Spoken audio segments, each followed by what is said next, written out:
December 26th, Police Department, Criminal Affairs. Hey there, pal. What's up? You look out of sorts. Well, it's just... Wait. You didn't go and do something that's gonna hurt Mr. Edgeworth's case again. What do you mean again? You and your people are the one who locked him up. Whatever. Have a seat, pal. I'm here for you if you need anything. Besides money, that is. So, how's the investigation proceeding? It's not, really. We have another meeting coming up. We're supposed to talk about Mr. Edgeworth's motive. His motive? See, Mr. Edgeworth's father died in a DL6 incident, and the guy who got the lone suspect declared innocent was the victim in this case, Robert Hammond. They're saying that's why Mr. Edgeworth shot him. Does sound plausible. Edgeworth never talks about his past. I'm sure they'll drag that out in court tomorrow and hit him with it. Poor Edgeworth. I gotta admit, it doesn't look good, pal. Say, Detective Gumshoe, do you know Gordy? The monster down in Gourd Lake? Not personally, no. Well, we're looking for him. Huh? Are you out of your minds? You got time to go wild monster hunting? Or how about doing a little questioning for me then? Detective Gumshoe is scaring me, Nick. I'll handle this. I told Gumshoe about the deal with Lana. Nick, try telling him sooner next time. Sorry. I see, pal. But sorry for shouting at you. I, Detective Gumshoe, will aid your search for Gordy. Huh? I'll loan you one of our newest secret weapons for finding evidence. Really? You can take whichever one you like. Okay, give us the goods. Hold on now, everything in due time. First, let me show them to you. These are our best and brightest. Introducing secret weapon number 1, Missile. Missile? He's a canine police dog, still in training. Missile, here boy. Here he is. Hey, he's so cute. Look, Nick, cute dog. I agree. Missile is all kinds of adorable. I just don't see how this helps us. Next, secret weapon number 2, a fishing pole. Here, this is my own personal pole. You keep your personal pole to yourself. Gumshoe, we're looking for a monster. Yeah. How are we supposed to catch a whole sea monster with a fishing pole? Never know till you try, pal. Just show me what else you got. Okay, this next one is the last one. No, please. I'm already overwhelmed by our choices. Secret weapon number 3, a metal detector. Here.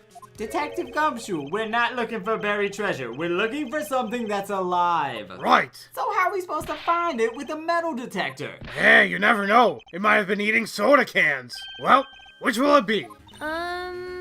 I can't make up my mind, Nick. They all seem so perfect. I can't make up my mind either, but for the totally opposite reason.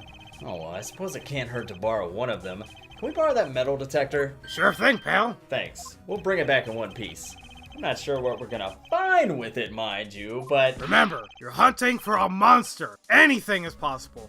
Anything. Borrowed metal detector from Detective Gumshoe. Wait, I changed my mind. Can we take Missile instead? December 26th, boat rental shop. It's always so quiet here. I wonder if the boat shop is closed for good. Well, with the murder on the lake and all, they're probably just taking a vacation until it blows over. I get it. Nick! It's beeping! The metal detector's found something! Yes, we all know how metal detectors work. It sure is loud enough about it. Whatever it is, it must be in those bushes. Go check it out, Maya. Why do I have to check it out? Because I'm the boss! Nick! And I'm too scared to go over there. Look! Wow, that was fast. Hey, an air tank? Huh. Looks like the valve is broken. Oh, I thought it was Gordy. Maya, first of all, why would Gordy be in the bushes? And second of all, why would a metal detector react to a sea monster? Oh. Hey, chin up. You know I'm just messing. Check it out. There's something wrapped around this air tank. It looks like a string of flags. Well, we might as well take it with us now that we found it. This is heavy. You carry it. Picked up air tank of dubious value. I think this air tank might belong to my best friend of dubious value. What? An air tank? What about it? Why would I have a thing like that? Look, see how there's a string of flags around the valve? It's just like the string of flags around your steel samurai there. Must be a coincidence. There's strings of flags everywhere these days. Like elementary schools. And used car dealerships. Look, why would I need a tank anyway? You used it to inflate that. Inflate what? Oh, I don't know. Maybe that big puffy steel samurai that's right behind you? Now, why would you go ask me a question like that? Looks like I hit the nail on the head, as per usual. Right. Actually, See, the compressor I always used was on the fritz, so I tried using the tank to inflate it, just once. And, it didn't go so well. Really? It didn't go so well? Yeah. Do you think you could be a little more specific, Larry? Come on! Look, it's just really embarrassing. I don't want to talk about it. Tell us! Tell us! Fine, whatever. It's like I said, the compressor was busted. So I took the tank and tried to fill the samurai up with that. And then, BLAM! The valve busted open and made this incredible noise. And that tank there took off like a rocket. And it took my poor deflated steel samurai with it. What? Off into Gourd Lake? It sure scared me out of my gourd, that's for sure. So, the tank and the steel samurai you were trying to fill up flew away. What happened next? Well, all that happened on the 20th or so. So you're saying it was all good just a week ago? Now, as far as I could see, the tank went flying out into the lake. So I went out in a boat every night looking for it. I mean, Kayant gave me that steel samurai after all. And when did you find it? Just the night before last night. It flew way out there. It took me 4 whole days to find it. Wait, the night before last was the night of the murder, Larry! Sorry for not telling you, Nick. Actually, I was here on the night of the murder. But you see, I went home before midnight. So, you didn't know about what happened? No. That's too bad. Hey, look on the bright side, Maya. It's not all bad. We've solved one mystery today at least. A mystery? Yeah, about Gordy. We should go tell Lotta what we found out, although I doubt she's gonna be thrilled to hear it. Hi, y'all. Hey, Lotta. So there's no such thing as Gordy. And before you say anything, here's the proof that Gordy doesn't exist. Larry's air tank? Look, there's a stand near here. A hot dog stand. Maybe you've seen it. Giant inflatable samurai dog. Anyway, about a week ago, an idiot, who happens to be a friend of mine, tried to fill it. He used this air tank, and when the valve blew, the tank flew in the lake. Apparently, it made a pretty loud bang. The tank, along with the deflated samurai, went in the lake. Right at the same time, a couple was taking a photograph of the lake. This photo. Recognize it? Wait. So you're saying that Gordy is really the steel samurai? Are you just putting this all together now, Maya? Look, I'm sorry, Lotta. Poor Lotta. It's all Larry's fault. The legend still lives on, I guess.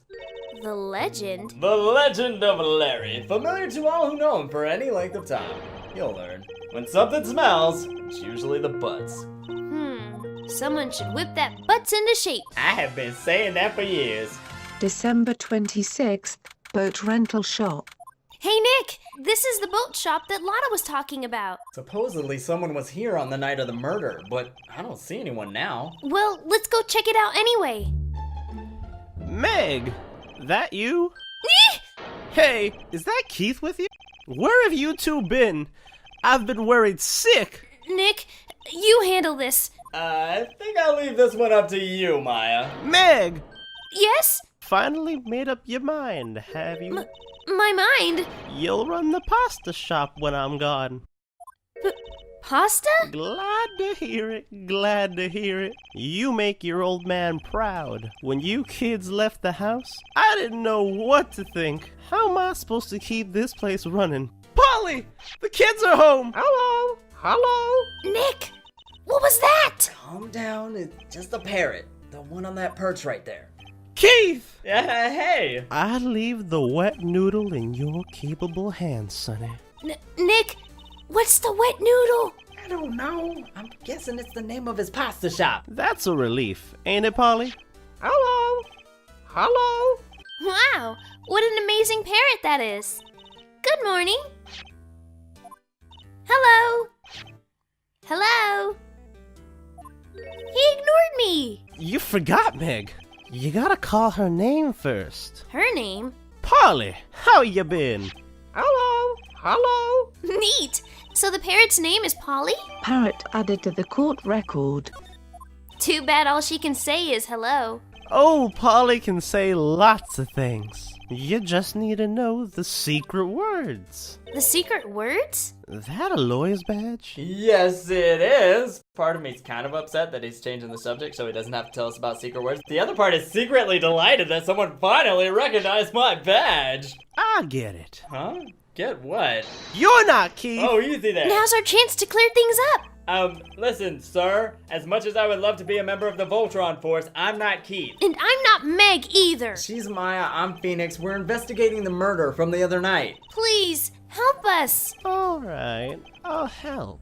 But on one condition. What's that? When this case is over and done, you'll run the wet noodle. We promise. Nick, are you sure about this? Notice my crossed fingers. Hey, anything to get the case solved. Besides, who wouldn't want to eat Phoenix noodles? I guess so. That's my boy. Good for you, Keith. Wait, no, didn't I just say... You too, Meg. Now, what was that you wanted to know? Speak up, Polly. Hello. Hello. Okay, obviously a conversation's not gonna happen. Maybe if we just show him a picture. Yep. I seen this. So you know something about this? Keith. Yes? It's okay. You can call me Dad. Alright then. Dad, do you know something about this? Yep. The other night, out on the lake. Yes? Yes? I know all about that. I seen it. What? Tell us! Tell us what you saw! Well, I suppose, since you're taking over the shop and all, I forget the time. But it was pretty dark outside. Probably night. It was after midnight, but okay. Then I heard this bang! So I looked outside. Then I heard another one. A little while later, this boat comes back. Then a young man walked by my window here. He was muttering something to himself. What did he say? I forgot. I'll remember tomorrow by court time. We need to know earlier than that. My memory's gotten worse of late. That's why I just tell everything important to old Polly here. Everything important? I wonder. Polly, what's the number to the safe? 1228. What? All right. Hey, Polly, watch it, will ya? See, Nick? All it takes is a little clever thinking. You call it clever thinking. I call it having a criminal mind. Quick, Nick, write that number down. I don't want any part of your little heist schemes, okay? You know what? Little Terry was just here. Terry? The kid next door. You always used to make him cry, remember? He was wearing this tattered old coat. Got himself some whiskers growing out his face. He comes up and tells me to come down to court tomorrow. Really? It's no use, Maya. We're not getting anything out of him. Let's just go. Oh, wait. I had one more question. Polly, have we forgotten something? What? Don't forget DL6. Huh? What? What did she just say, Nick? One more time, Polly. What was that? Don't forget DL6. What? What? The DL6 incident? But how would you... Hey, mister! I mean, Dad? This is getting way too weird. He fell asleep. Who is this old guy anyway? Maya, I think maybe we should be leaving. I think you're right. Why would that Bert Polly know about DL6? The old man must have mentioned it. We have to figure out who he is. Oh, Oh, what? he locked the door from the other side. Why are you trying to get back in? Why are you trying to open the old man's safe? We need to do a little more research on the DL6 incident so we can find out how he's connected and who the heck this man is. Let's go talk to Gumshoe. Hey, pal. Long time no see. We saw you earlier today. You don't look so happy. What's wrong this time? Do you know that boat rental shop down at Gordon Lake? Oh, yeah. The old man who runs it. He's appearing as a witness in court tomorrow, right? We need to find out how he's connected to the DL6 incident. Huh? How'd you... That was supposed to be top secret. Do you know who that old man is, Detective? Actually, I don't. He's a bit of an odd bird. I haven't been able to get a straight answer out of him. I decided first that he wasn't persuasive enough to stand and testify as a witness. That's why we called Miss Lotta Hart yesterday. As for who he is, we have absolutely no idea. Sounds suspicious. Detective Gumshoe, please, help us. Huh? We need to know about the DL6 incident. That was when Edgeworth's father died. I can't help but think that it has something to do with this current case. To tell the truth, I don't know much about DL6 either. Miss Edgeworth forbade us from reading the file. So, I'm afraid I can't show them to you either, pal. What? However, if you can convince me somehow that the DL6 incident is related to this case, well, I guess I consider opening the file up. Well then prepare to be convinced. What's that? A parrot? Not just any parrot. This is Polly, and Polly knows about that incident. That incident? The infamous DL6. What? Don't forget DL6. What? I'm pretty sure that the old man at the boat shop must have taught her that word. Yeah, but how would that old man know about the DL6 incident? That's why we came to talk to you in the first. Wait.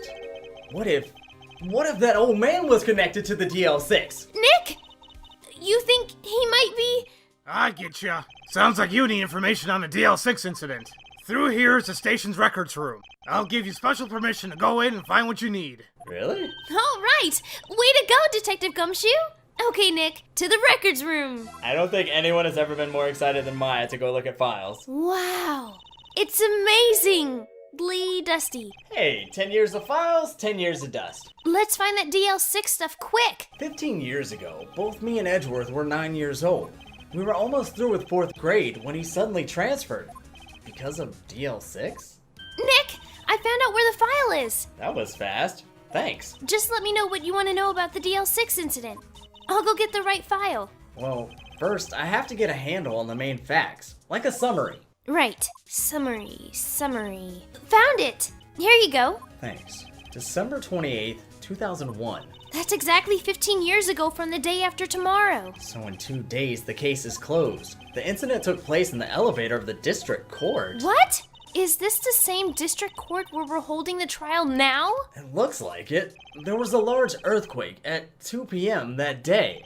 Part of the court building collapsed, and all of the lights went out.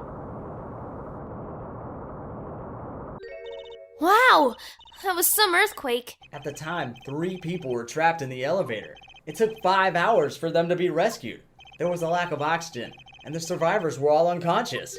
The survivors? One of the 3 in the elevator had been shot. In the heart. That was Mr. Edgeworth's father, wasn't it? He said that his father was shot before his very eyes. So Miles Edgeworth was one of the other passengers in that elevator. Maya, do you have any data on the victim? Edgeworth's father? Yeah, hold on.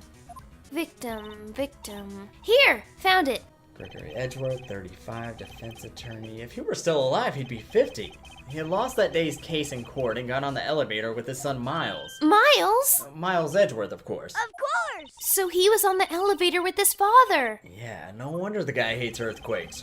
From the angle of the bullet and other evidence, it could not have been a suicide. The murder weapon, a pistol, was found in the elevator. The pistol had been fired 2 times. Wait a minute. That sounds just like this current case. What's going on here? Any date on the suspect, Maya?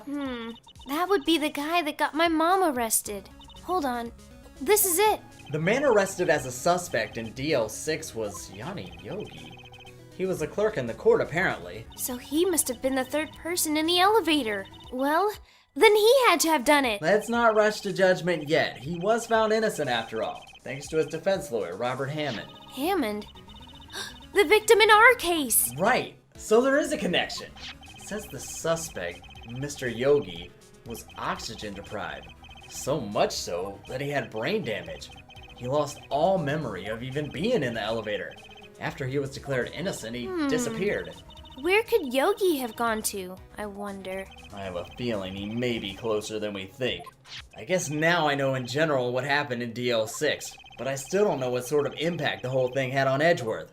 Nick, are we going to take the whole file?